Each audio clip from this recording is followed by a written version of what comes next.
mother's house. Meet my lovely mom, Carmela.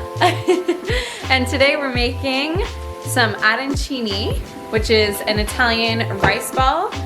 Stick along if you want to learn how to make a really good rice ball. It's definitely a lot of work.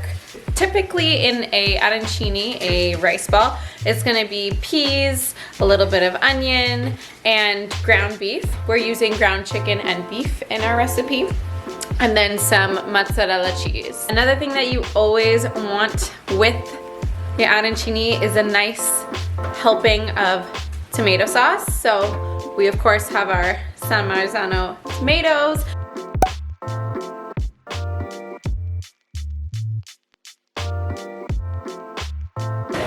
So far there's some oregano, garlic, and sea salt. Because my mom, she just kind of eyeballs it. So she added some Parmesan cheese after the meat's done cooking, and she's just gonna mix that in there. Now I'm just adding some fresh parsley.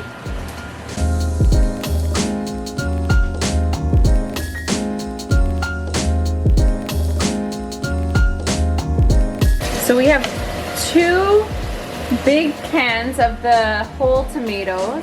And then we have one of these, which is the already strained tomato. Okay.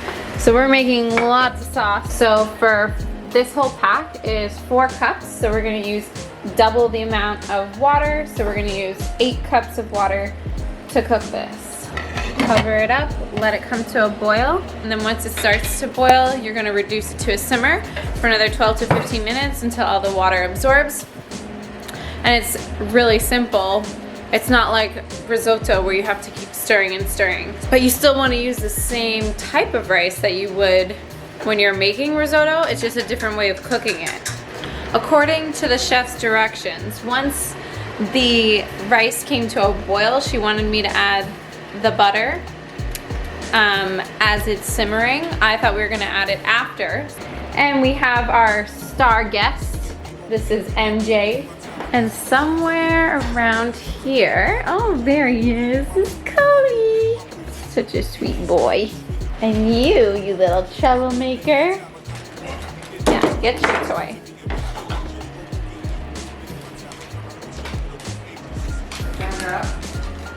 Yes. What are you doing?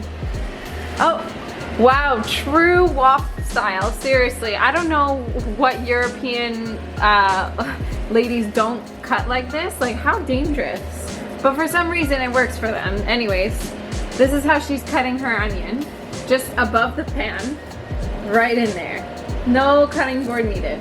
Do not try this at home. So yeah, we're gonna put our peas in here, right, Mom? Mm-hmm. And do you have some olive oil in there, I guess? Yeah, the olive oil's there. This has got to cook for a little bit before you put the peas in. So get the onion a little translucent. Correct. Before you put in the peas. Correct. And it just adds a nice flavor. Correct. Are you my teacher? She's my teacher, guys. To be honest, like, I'm not really doing any of the cooking. I'm just doing the recording. And yeah, that's pretty much how it goes when you're with your Italian mother, you know? You let them kind of take control. You help them when they ask. You fill up make sure their wine is full. But other than that, you let them do their thing in the kitchen. Don't mess with their thing in the kitchen, okay? Because they don't like that. Help them clean, give them wine. She's not even laughing. I don't know.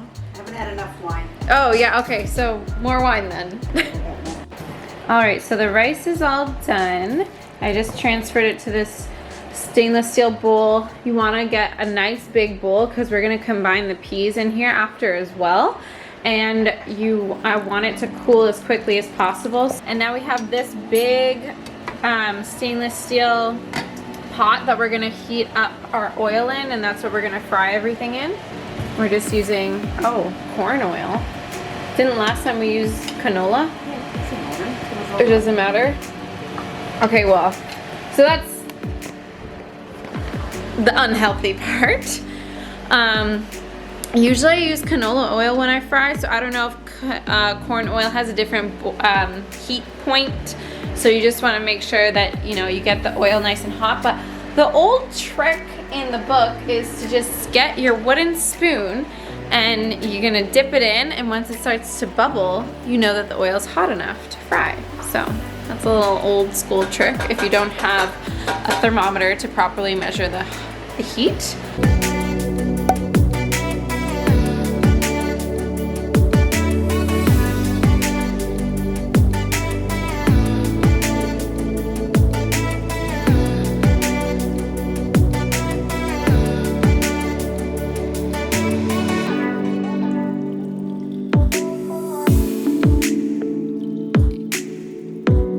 So I grated up all this cheese.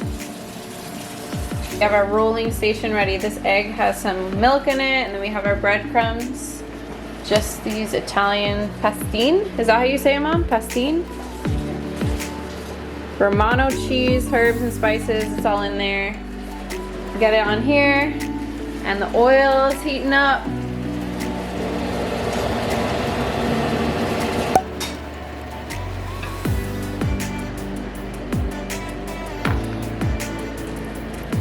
All right, first rice ball going down.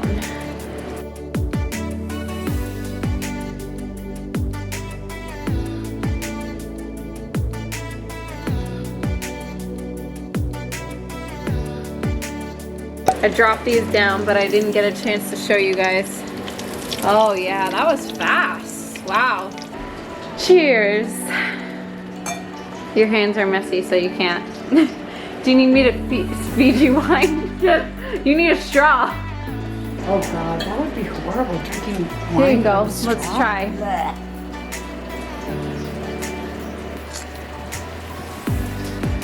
Oh shit, look at that cheese.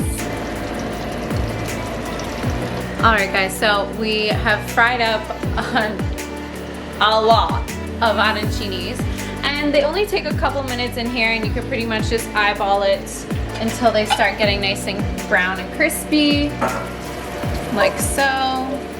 You'll be able to tell when it's ready. And if you make them around this size, then it'll probably take only 2 to 3 minutes. I usually only put in 3 to 4 per batch, so the oil stays nice and hot. You really want to make sure that your oil is nice and hot when you're doing this, so that way they don't absorb the oil and it gets nice and crispy. All of that made a lot, so you don't obviously have to make this many, but like I said, if you're going through the trouble, you might as well. It did take us about 3 hours from start to finish, so it is quite a big job. Hopefully you guys enjoyed this little tutorial and try it out for yourself, got some tips and tricks. If you did, please give me a thumbs up. It really supports my channel. And don't forget to subscribe to my channel. It would mean so much to me. I hope you're having a beautiful day wherever you are in the world, and I'll see you in my next video. Bye.